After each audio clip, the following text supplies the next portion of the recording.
ஸ்ரீ கிருஷ்ணருடைய வழிகாட்டுதல், சிவபெருமானுடைய அருள், இந்த அஸ்திரத்தை வாங்கிக் கொண்டு ஜெயத்ரதனை கொல்லுவதற்காக சூட்சும உடம்போடு குருட்சேத்திர களத்தை நோக்கி இருவருமாக புறப்பட்டு வந்து கொண்டிருக்கிறார்கள். 13வது நாள் போர்க்களத்தில் வீர அபிமன்யு மாண்டு போன நாள், அர்ஜுனன் தான் பெற்ற செல்வத்தை இழந்த நாள், பாண்டவர்கள் 5 பேருக்கும் குழந்தை போல் இருந்த அபிமன்யு, உலகமெல்லாம் வீர அபிமன்யு என்று பாராட்டும்படியாக வாழ்ந்த புத்திரன் மாண்டு போனானே. அந்த சோகத்தை தாங்க முடியாமல் 13வது நாள் இரவு பாசறையில் இருந்த பாண்டவர்கள் எல்லாம் அழுது புரண்டு கொண்டு கிடந்தார்கள். எவ்வளவுதான் வியாசரும் பகவானும் அவர்களை தேற்றியும் அவர்கள் மனம் தேரவில்லை. அவர்கள் அழுது புலம்பிக் கொண்ட அபிமன்யு இல்லாத அந்த முதல் நாள் இரவு அவர்களுக்கு ஒரு யுகம் போல் கழிகள். அழுது புரண்டு கொண்டு கிடந்தார்கள்.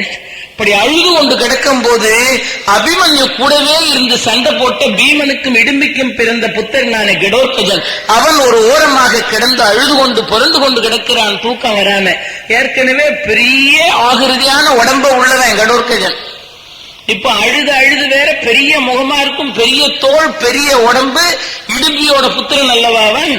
ஏற்கனவே பீமனுக்கு பெரிய உடம்பு, இடும்பியோட புத்திரன் அதை விட பெரிய உடம்பு அவனுக்கு. அழுது அழுது அழுது அந்த கடோத்கஜனுடைய முகம் எல்லாம் வீங்கி, கடோத்கஜன் முகமே இப்ப 1 ஏக்கர் நிலம் மாதிரி இருக்கு. அவ்வளவு அழுது புரண்டு கிடக்கிறான். அந்த அர்த்தஜாம நேரத்தில் 13வது நாள் இரவு அபிமன்யுவை இழந்த நாள். மனதில் துக்கத்தை எல்லாம் அடக்கிக் கொண்டு வழிகிற கண்ணீரை துடைத்துக் கொண்டு தர்மபுத்திரர் மெல்ல எழுந்து போய், கடோத்கஜன் தூங்காமல் புரண்டு கொண்டு கிடக்கிறானே, அவன் தோளை தொட்டார். படுத்திருந்த கடோத்கஜன் எழுந்து பார்த்தான். பெரியப்பா என்கிறான். உடனே தர்மபுத்திரர் சொன்னார், கடோத்கஜா சற்று வெளியே வா என்றார். கடோத்கஜன் பாசறையில் இருந்து வெளியே வந்தான். அவனை தனியாக கொண்டு நிறுத்தி வைத்துக் கொண்டு யுதிஷ்டிரன் தர்மபுத்திரன் சொன்னான், கடோத்கஜா உனக்கு ஒரு முக்கியமான வேலை காத்திருக்கிறது, செய்து முடிப்பாயா என்றான். பெரியப்பா நீங்கள் என்ன வேலை சொல்லி நான் மறுத்திருக்கிறேன், சொல்லுங்கள், சிரமே கொண்டு செய்கிறேன் என்றான். உடனே தர்மபுத்திரர் சொன்னார், துரியோதனர் எங்கே படுத்திருக்கிறார் என்று போய்ப்பார்.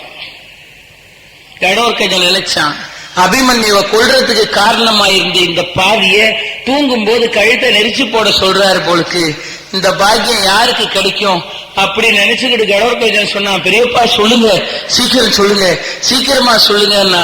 துரியோதனர் எங்க படுத்திருக்காருன்னு பார், நான் சொல்ற செய்தியை போய் சொல்லிட்டு வந்துரு. ஜெயத்ரதனை கொல்றதுக்கு அஸ்திரம் வாங்குவதற்காக பகவான் ஸ்ரீ கிருஷ்ணரும் அர்ஜுனனும் கையிலே சென்றிருக்கிறார்கள். நிச்சயமாக அஸ்திரத்தோடு திரும்பி வருவார்கள். வந்தால் ஜெயத்ரதனுடைய உயிர் எடுக்கப்படும். ஆனால் ஜெயத்ரதன் நாளை யுத்தத்தில் மாண்டு போகக்கூடாது, அவனை காப்பாற்ற வேண்டும். ஆகவே நான் சொன்னதாக போய் சொல்லி போர்க்களத்தில் நிலவரையை தோண்டி ஜெயத்ரதனை அணுக விடாமல் அவனை எப்படியாவது பத்திரமாக பாதுகாத்து வைக்கும்படியாக நீ போய் சொல்லிவிட்டு வா. அந்தி சாகிற வரைக்கும் ஜெயத்ரதனின் தலை எந்த காரணம் கொண்டும் போர்க்களத்தில் வெளியே தெரியக்கூடாது. அவனை காப்பாற்ற வேண்டிய கடமை எனக்கு இருக்கிறது, போய் சொல் என்றார். இந்த செய்தியை கேட்ட கடோத்கஜன் கேட்டான், பெரியப்பா நம்ம அபிமன்யு உயிரை எடுத்த பாவி, வந்து காப்பாற்ற வந்த பீமனை கொன்றை மாலையை வீசி தடுத்து நிறுத்தின பாவி, அவன் உயிர் வெல்லம்னு நினைச்சு அவன் உயிரை காப்பாத்துறதுக்கு என்ன தூது அனுப்பணும்னு முடிவுக்கு வந்திருக்கீங்களே பெரியப்பா. அடிக்கடி என் தகப்பன் ஆத்திரத்திலையும் கோபத்திலையும் உங்களை பார்த்து மானம் இல்லைன்னு சொல்லும் போது எவ்வளவு வருத்தப்பட்டிருப்பேன் தெரியுமா பெரியப்பா. இன்னைக்குதான் எனக்கு புரியுது உங்களுக்கும் மானத்துக்கும் துளி கூட சம்பந்தம் இல்லைன்னு. இந்த வேலையை செய்வதற்கு நானா என்றான் கடோத்கஜன். தர்மர் சொல்றார், சொன்னதை செய். அந்த காலத்துல தகப்பனார் சொன்னா புள்ள செய்யணும்னு ஒரு சட்டம் இருந்துச்சு. இதுக்கு மேல ஒண்ணு யோசிக்காத, சொன்னதை செய். வேற வழி இல்லாம போனா கடோத்கஜன் இருந்த கோபத்தை எல்லாம் மனசுல அடக்கிட்டு போறான். துரியோதனை படுத்துட்டு இருந்தா எஞ்சிய தம்பிமாரெல்லாம் அவனை சூழ படுத்திருந்தார்கள். அந்த பாசறையில போய் கடோத்கஜன் தட்டி எழுப்புற பாவனையில போட்டா ஒரு அடி துரியோதனனுக்கு. கோபம் அவ்வளவு இருக்கு. அவன் எழுந்தபடி பார்த்தான், கடோத்கஜன் கழுத்தை தான் நெருக்க வந்திருக்கான் போல் இருக்கு. என்னடா அரைக்கு மகனே அப்படின்னு நான் துரியோதனன். கடோத்கஜன் சொன்னா, நான் அரைக்கு மகன் தான், ஆனா ஒன்ன மாதிரி சொந்த சகோதரன் சாப்பாட்டுல நஞ்சு வைக்க மாட்டேன். நான் அரைக்கு மகன் தான், ஆனா மனசுல இறக்கம் இல்லாம ஒரு பொண்ணை சபையில நிறுத்தி புடவை பிடிச்சி நிற்க மாட்டேன். நான் அரைக்கு மகன் தான், கங்கையில சூலத்தை நட்டி ஒரு சகோதரனை தூக்கி வீசி கொல்ல மாட்டேன். நான் அரைக்கு மகன் தான், ஆனா சணல் மெழுகு குங்கிலியம் வச்சு ஒரு மாளிகையை கட்டி தாயாதிகளை குடியேற்றி நெருப்பு வைக்க மாட்டேன். நான் அரைக்கு மகன் தான், உடன் பிறந்தவர்களுக்கு இருக்க இடம் கொடுக்காம வனத்துக்கு துரத்த மாட்டேன். நான் அரைக்கு மகன் தான், ஒருவன் சேர்த்த செல்வத்தின் மேல் கண் என்பதனால் அவனை சூதாட வரவழைத்து வஞ்சனை பண்ணி அவனை தர்த்தனாக்க மாட்டேன். என்னடா விஸ்தாரமாக பேசிக் கொண்டிருக்கிறாய், ஏன் வந்தா எங்கள் பாசறைக்குள் என்றான் துரியோதன். கடோர்கஜன் சொன்னா, யார் வருவா உன் பாசறையை தேடி? பெரியப்பா உனக்கு ஒரு செய்தி சொல்லி அனுப்பி இருக்கிறார். அதற்குள் அடி புடி என்று அங்கே சத்தம் வந்தாச்சு. படுத்திருந்தவர்கள் எல்லாம் எழுந்தார்கள். கடோர்கஜன் பேச பேச, யாரை சொன்னாய்? தாயாளிகளினுடைய உயிரை எடுத்தவர்கள் என்று யாரை சொன்னாய்? விஷமூட்டியவன் என்று யாரை சொன்னாய்? உனக்கு என்ன அதிகப்படியான பேச்சு என்கிறார்கள். உடனே துரியோதனன் சொன்னா, எல்லாரும் பேசாம இருங்க, இந்த அரைக்கு மகன்கிட்ட உங்களுக்கு என்ன பேச்சுதான்? பெரியப்பா செய்தி சொல்லி அனுப்பியிருக்கிறார். அஸ்திரம் வாங்க போயிட்டாங்க, அஸ்திரத்தோட வருவாங்க. ஜெயத்ரதன் உயிர் அந்தி சாயத்துக்குள்ள பறிக்கப்படுகிற நிலை வரும். அது வராம தடுக்கணுமானா நிலவரையை விட்டு அவன் எட்டி பார்க்காம தகுந்த பாதுகாப்போடு அந்தி சாய்கிற வரையிலையும் அவனுக்கு உயிர் கண்டம் இருக்கிறது, அவனை காப்பாற்றும்படியாக எங்க பெரியப்பா சொன்னார். அது சொல்லத்தான் வந்தார். ஆச்சரியம் தாங்க முடியல துரியோதனுக்கு இந்த செய்தியை கேட்டு. இப்படி ஒரு செய்தியை தர்மன் சொல்லி அனுப்புவானா? அதிசயம் தாங்கல.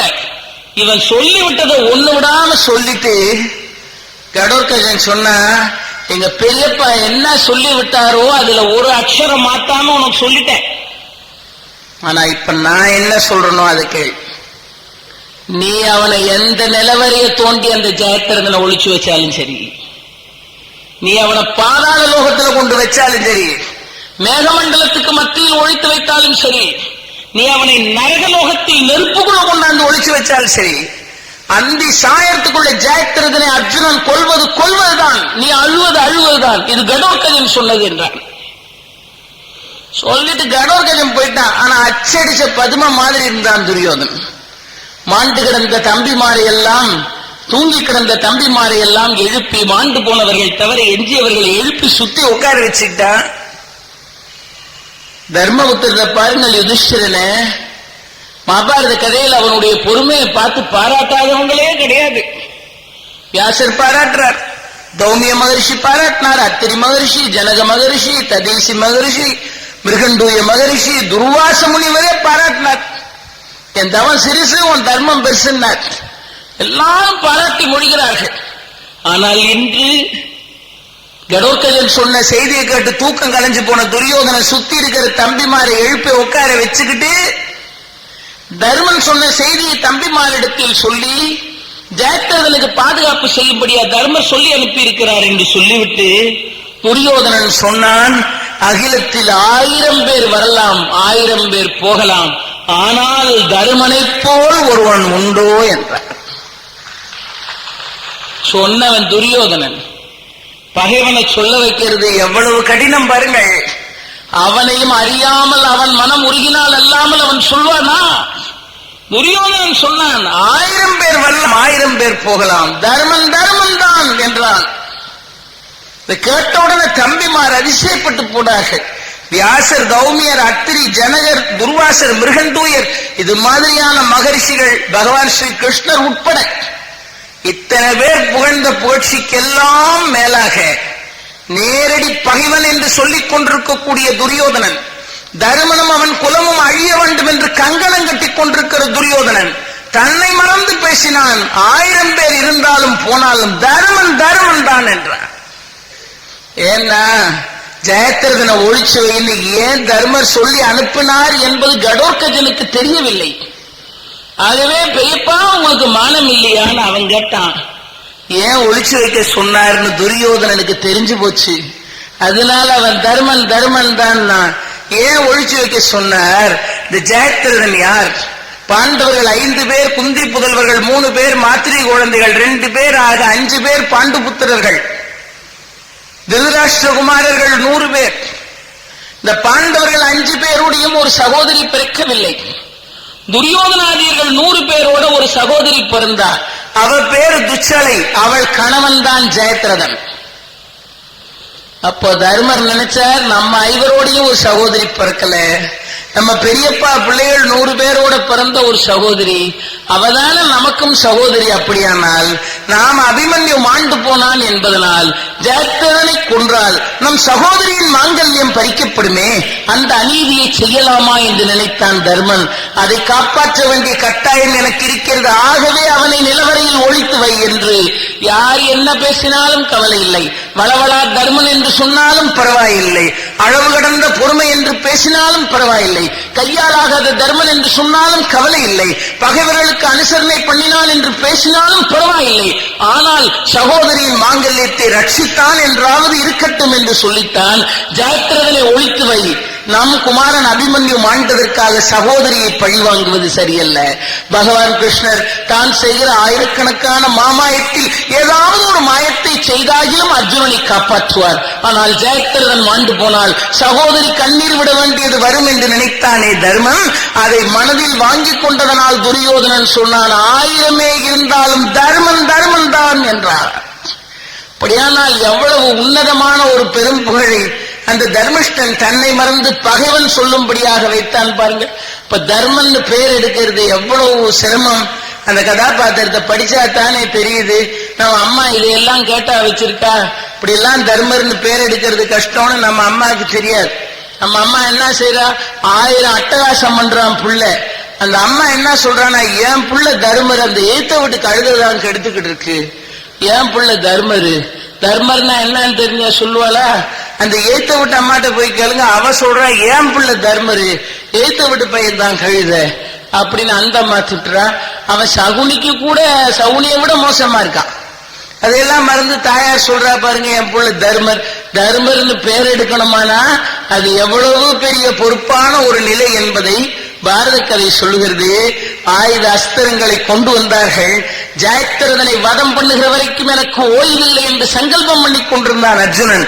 14வது நாள் யுத்தகலம் குருக்ஷேத்திரத்தில் நெருப்பு பொறி பறக்கிறது.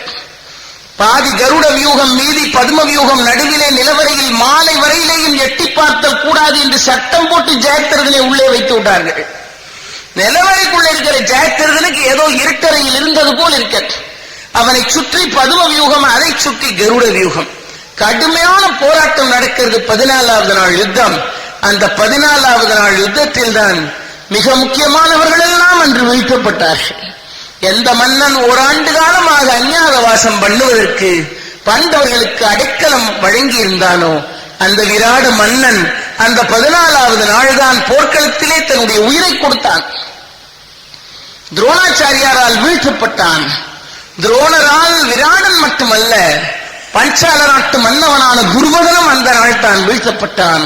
மிக முக்கியமானவர்கள் பாண்டவர்களுக்கு அனுசரணையாக இருந்த மன்னர்களில் மிகவும் முக்கியமான 2 பேர் வியூகத்திற்கு நடுவில் நிலவரை அமைத்து ஜெயத்ரதனை நெருங்க விடாமல் பாதுகாப்பு செய்து கொண்டிருக்கிறார் துரோணர். அர்ஜுனன் புறப்பட்டு போனான். கருட வியூகத்தையும் பதுவ வியூகத்தையும் உடைத்து ஜெயத்ரதனை கொள்வேன் என்று அஸ்திரத்தோடு அர்ஜுனன் புறப்பட்டு போகிறான். வியூகத்தின் வழியில் நின்று கொண்டிருக்கிறார் துரோணாச்சாரியார். போன அர்ஜுனன் சொன்னான், இந்த வியூகம் போர்க்களத்தில் வகுக்கப்படுகிற வியூகங்கள் தெய்வாம்சம் பொருந்தியவை என்பதை நான் அறிவேன். துரோணர் பெருமானே, இந்த வியூகத்தை உடைத்து உள்ளே நுழைவதற்கு முன்னால் உங்கள் அனுமதியை முறைப்படி யாசிக்கிறேன், தாருங்கள் என்றான். நான் உடைக்க வேண்டும் என்று நீ சொன்ன பிறகு முடியாது என்றால் சொல்ல முடியும், நுழைந்து பார் என்றார் துரோணாச்சாரியார். அவர்கிட்ட அனுமதி வாங்கிட்டு கருட வியூகத்தை சிதறடித்து உள்ளே நுழைய போகிறான். ஆனால் அந்த போர்க்களத்தில் தூசி படலம் கிளம்புகிறது. ஆயிரக்கணக்கான அம்புகள் அர்ஜுனனை நோக்கி உள்ளே நுழைய அனுமதி கொடுத்த துரோணர் ஆயிரக்கணக்கான அம்புகளை சொல்கிறார். அர்ஜுனன் எங்கிருக்கிறான் என்று தெரியவில்லை. சுற்றிலும் அம்பு சரக்குடம் கட்டியதை போல் இருக்கிறது. தருமன் கண்ணீர் விட்டு சொல்லுகிறான், ஐயோ வியூகத்திற்குள் அர்ஜுனன் நுழைந்திருக்கிறானே, நேற்று ஒரு பாலகன் நுழைந்தான், இந்த கருட வியூகத்தை தாண்டி அர்ஜுனன் நுழைந்திருக்கிறான், சுற்றிலும் எங்கு பார்த்தாலும் அம்புகளாக தோன்றிக் கொண்டிருக்கிறது, அர்ஜுனனுக்கு அனுசரணையாக வேறு யாராவது சென்றால் சரியா இருக்குமே என்று சொல்லும் போது சாத்தகி ஓடி வருகிறார். வியூகத்துக்குள்ள நுழைவதற்காக, அர்ஜுனனுக்கு உபகாரம் செய்வதற்காக சாத்திகி ஓடி வந்தான். துரோணாச்சாரியார் பார்த்தார், இனிமேல் யாரையும் நுழைய விட மாட்டேன் என்று பல கணைகளால் அடித்து அவனை துரத்துகிறார். சாத்திகி குருநாதர் என்பதையும் மறந்து துரோணாச்சாரியார் மேல எண்ணற்ற அம்புகளை பொழிந்து துரோணரையே பலம் இழக்க செய்துவிட்டு வியூகத்துக்குள்ள நுழைந்தான். இப்ப சாத்தியகியும் கண்டுபிடிக்க முடியவில்லை, அர்ஜுனனும் உள்ளே நுழைந்து விட்டான். இருவரும் என்ன செய்கிறார்கள் என்று தெரியாமல் அம்புகள் சூழ்ந்து நிற்கிறது. இப்பொழுது தர்மபுத்திரர் சொல்லுகிறார், பீமா அவர்கள் 2 பேருக்கும் பின்னால் நீ உள்ளே சென்று பார் என்றார். பீமன் வந்த அதே எல்லையில துரோணாச்சாரியார் இருக்கிறார். என்னிடம் அனுமதி கேட்டுத்தான் அர்ஜுனன் நுழைந்திருக்கிறான், அவனுக்கு மட்டும்தான் நான் அனுமதி கொடுத்திருக்கிறேன், என் உத்தரவு இல்லாமல் நீ உள்ளே நுழைய முடியாது என்றார். பீமன் கேட்டான், எனக்கு உத்தரவு அனுமதியை வழங்கறதுக்கு போர்க்களத்தில் நீ யார்? நீ வில்லாசிரியன் என்பது வேறிடத்தில், போர்க்களத்தில் வியூகத்தின் தலைவனாக சேனாதிபதியாக நீ நின்று கொண்டிருக்கும் போது எந்த படைவீரனாக இருந்தாலும் அனுமதி இல்லாமல் உன்னை எதிர்ப்பதற்கும் அழிப்பதற்கும் எல்லா உரிமையும் இருக்கிறது என்றான் பீமன். துரோணர் சொன்னார், அத்துமீறலாக பேசுகிறாய், நீ அழிந்து போவாய் என்றார். அர்ஜுனிடத்தில் எதிர்பார்க்கிற மரியாதை இனிமேல் என்னிடத்தில் எதிர்பார்க்காதீர்கள் என்றான். 2 பேருக்கும் வாக்குவாதம் ஒட்டச்சி வியூகத்தை உள்ள நுழைந்தார். சாத்திகியும் அர்ஜுனனும் பீமனும் உள்ளே சென்று கருட வியூகத்தை சிதறடித்து விட்டு உள்ளே சென்று போரிடுகிறார்கள். கடுமையாக மாறி மாறி கனைமழை பொழியும் போது ஜெயத்திரதுல எப்படியாவது உள்ளே வச்சு நிலவரையில வச்சு பாதுகாத்து அந்தி சாய்கிற வரையிலையும் வெளியே தலை தெரியாமல் பாதுகாத்து விட்டால் அவன் உயிர் பிழைத்துக் கொள்வான் என்று துரியோதனன் அப்பாசையில் இருக்கிறான்.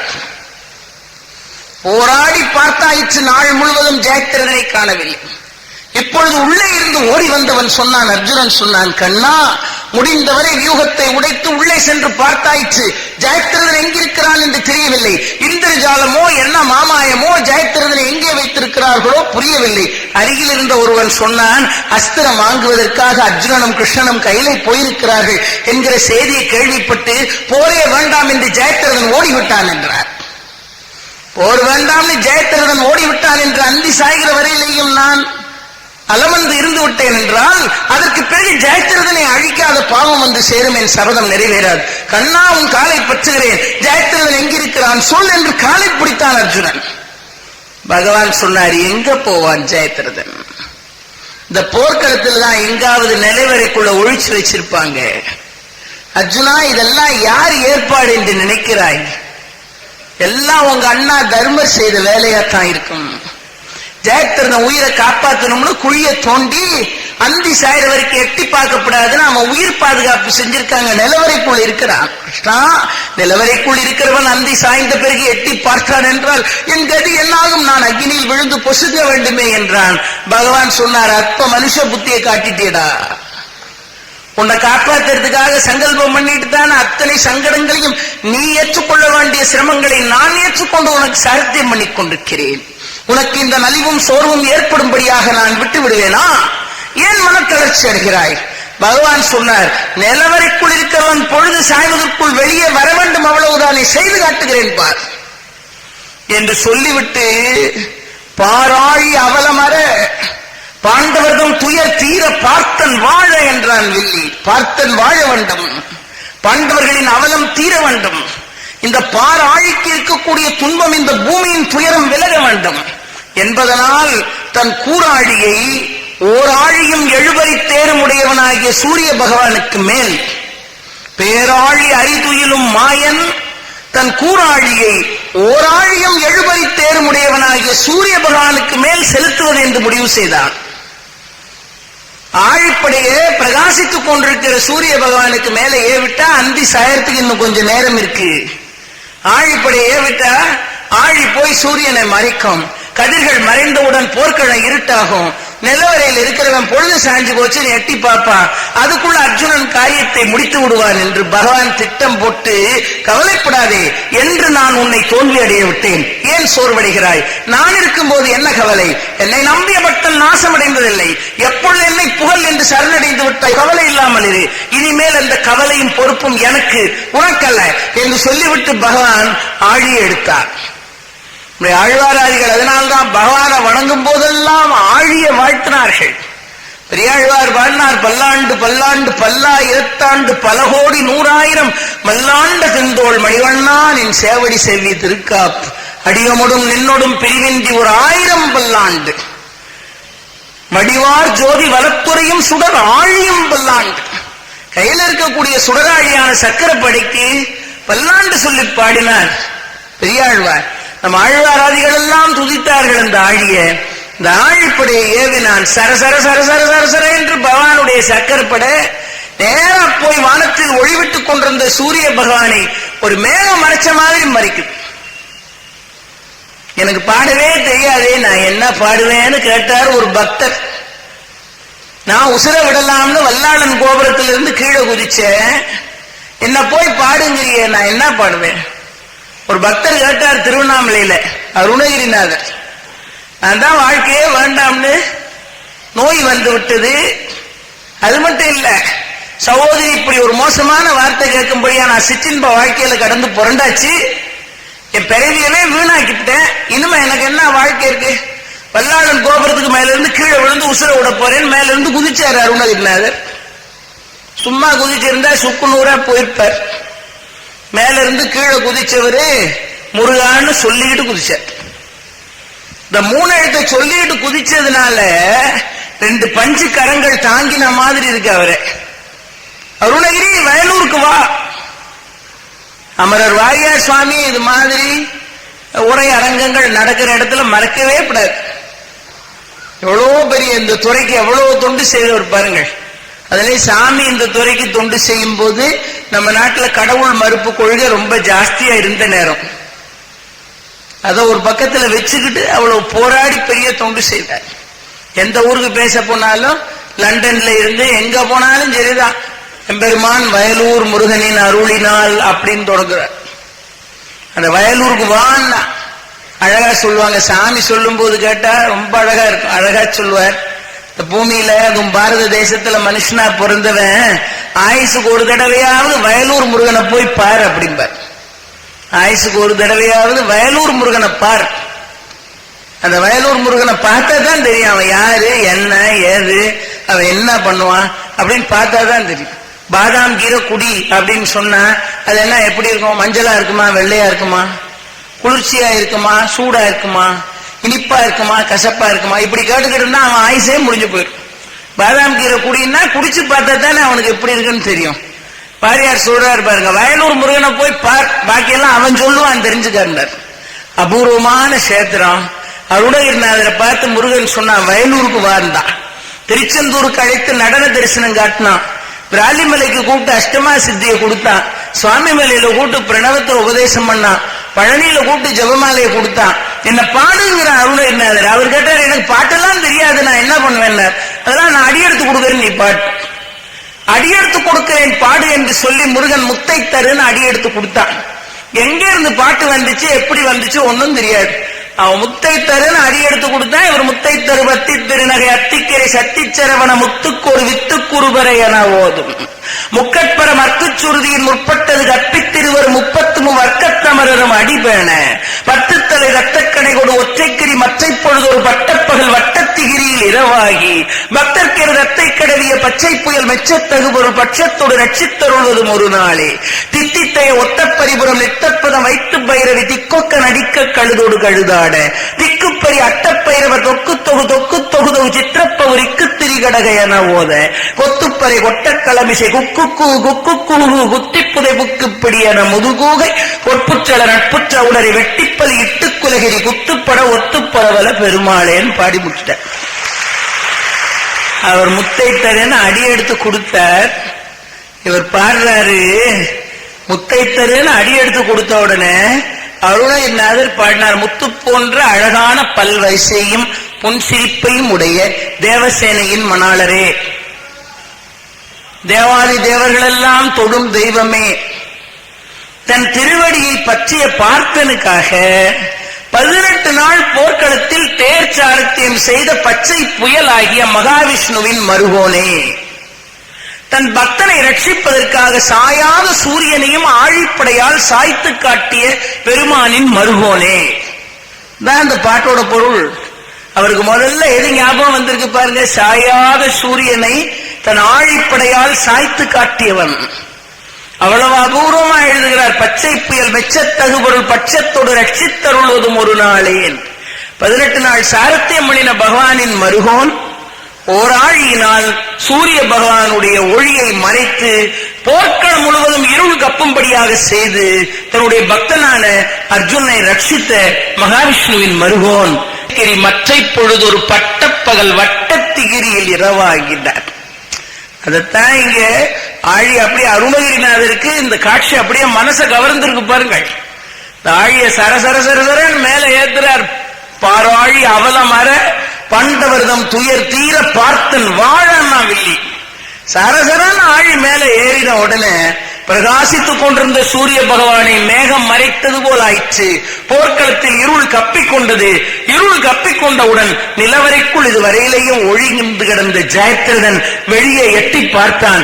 எட்டி பார்த்தவன் சொன்னான், ஆகா அந்தி சாய்ந்து விட்டது, இனிமேல் அர்ஜுனன் நெருப்பில் விழுந்து சாக வேண்டும் என்று துள்ளி குதித்தான் ஜெயத்ரதன். அவன் துள்ளி குதிக்கவும் சரசரன் ஏவன் ஆழிய பகவான் இமைப்பொழுதுல கீழே இறக்கவும் சரியா போச்சு.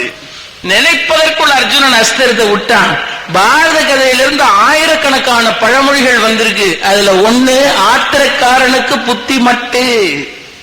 அது ஜெயத்ரதனை வச்சு வந்ததுதான். அந்தி சாஞ்சிட்டா இல்லையான்னு பார்க்காமலே ஆத்திரம். எட்டி பார்த்தான். கணைகளை விடு என்றார் பகவான். சரசரசர என்ற அஸ்திரத்தை விட்டான் அர்ஜுனன். அவன் எட்டி பார்க்கிற கண்ணை வைக்கிற நேரத்துக்குள்ள ஜெயத்ரதன் தலை கொய்யப்பட்டது. இந்த தலையை கொய்யும் போது பகவான் சொன்னார், அவன் தலையை கொய்வது பெரிய காரியம் அல்ல, அதை பூமியில போட்டுறாதே. அவன் தகப்பன் நீண்ட நெடுங்காலமாக மகப்பேர் இல்லாமல் இருந்தவன். அதற்கு பிறகுதான் அவன் ஜெயத்ரதனை புத்திரனாக பெற்றான். பெறும்போது தெய்வத்தினிடத்தில் வரங்கட்டான். என் பிள்ளையை யாரும் கொன்றுவிடக் கூடாது. அவனை யாராவது கொன்று அவன் தலையை கொய்து பூமியில் போட்டால் அவன் தலையை யார் பூமியில் போட்டானோ அவன் தலை வெடித்து சிதற வேண்டும். பகவான் சொன்னார், அவன் தலையை கொய்வது பெரிய காரியம் இல்லை, தரையில போட்டுறாதே. அவன் தகப்பன் வரம் வாங்கியிருக்கான். வரம் வாங்கிய தகப்பன் சமந்த பஞ்சகம் அடுக்கரையில உட்கார்ந்து தபசு பண்ணிட்டு இருக்கான். நீ அவன் தலை அஸ்திரத்தால எடுத்துட்டு அது அம்பால தள்ளி தள்ளி கொண்டு போய் சமந்த பஞ்சகம் அடுக்கரையில அவன் தகப்ப மடியில கொண்டு போட்டுட்டான். பகவான் சொன்னதை கேட்டு தலை தரையை தொடாமல் தள்ளி தள்ளி கொண்டு போய் சமந்த பஞ்சக மடுக்கரையில் கொண்டு போய் தவம் செய்த தகப்பனின் மடியில போட்ட அர்ஜுனன். அவன் என்னன்னே பார்க்கல, ஏதோ ஒரு பொருள் ரத்தத்தோட வந்து மடியில விழுதேன் சான் இப்படி உதறினான். ஆக ஜெயத்ரதன் தலையை தரையில போட்டவன் அவன் தகப்பன். அவன் தலையும் வெடிச்சு சிதறி போச்சு. தன் பக்தனை ரட்சிப்பதற்கு பகவானுக்கு இந்த எல்லை என்பது இல்லை. அவன் எந்த எல்லையிலும் சென்று தன்னை புகழாக அடைந்த பக்தனை ரட்சிப்பான் என்பதற்கு இது ஒரு பெரிய உதாரணம். இதனால 14வது நாள் போர்க்களத்தில் எந்த ஜெயத்ரதன் மாண்டால் நான் பிழைப்பேன் என்று அர்ஜுனன் சொன்னானோ அந்த ஜெயத்ரதனை நினைத்தது போல் வீழ்த்தினான். அப்பொழுதும் பெரும் சோகம் வேறு யாருக்கும் அல்ல. நான் நினைத்ததை சாதிக்க முடியாத நிலை வந்துவிட்டதே, போர் என்றால் இப்படியும் மாண்பு குறைந்த நிலைகள் எல்லாம் ஏற்படுமே என்று தர்மபுத்திரன் அப்பொழுதும் கதறி துடித்தார். 14வது நாள் யுத்தம் ஜெயத்ரத வதம். அதற்கு பிறகுதான் 15வது நாள் களத்தில் துரோணாச்சாரியார் எஞ்சி இருக்கிற படைகளை எல்லாம் திரட்டி வைத்துக் கொண்டு பாண்டவர்களுக்கு சவாலாக சண்டையிட்டுக் கொண்டிருக்கிறார். எந்த 14வது நாள் யுத்தத்தில் துருபத மன்னனையும் விராடனையும் துரோணாச்சாரியார் கொன்றாரோ அந்த துரோணரை இந்த 15வது நாள் யுத்தத்தில் முடித்துவிட வேண்டும் என்று துருபத மன்னனுடைய புத்திரனான திருஷ்டத்யும்னன் கங்கணம் கட்டி கொண்டிருக்கிறான். துரோணரை கொல்றதுக்கு நே பிறந்தவன். 15வது நாள் யுத்தம் கடுமையாக நடக்கிறது. இன்னைக்கு தலைப்பே இரு துருவங்கள்ங்கிறதான் தலைப்பு. இந்த ரெண்டு துருவம் யார்? துரோணாச்சாரியார் பாரத்வாஜ மகரிஷியினோட புள்ள. பஞ்சால நாட்டு அரசாட்சி பண்ண மன்னனுக்கு துருபதன் ஒரு குழந்தை. மரத்தடியில் பிறந்ததனால் துருபதன் என்று பெயர். துரோண கும்பத்தில் பிறந்ததனால் துரோணாச்சாரியார் பெயர். பாரத்வாஜ முனிவரினுடைய புத்திரனான துரோணரும் வனத்தில் மரத்தின் அடியில் பிறந்த பாஞ்சால மன்னனின் குழந்தையான துருபதனும் துரோண கும்பத்தில் பிறந்ததனால் துரோணாச்சாரியார் பெயர். பாரத்வாஜ முனிவரினுடைய புத்திரனான துரோணரும் வனத்தில் மரத்தின் அடியில் பிறந்த பாஞ்சால மன்னனின் குழந்தையான துருபதனும் இந்த ரெண்டு பேரும் அக்னிவேச முனிவர் என்கிற முனிவருடைய ஆசிரமத்தில் ஒன்னா சேர்ந்து கல்வி கற்றார்கள்.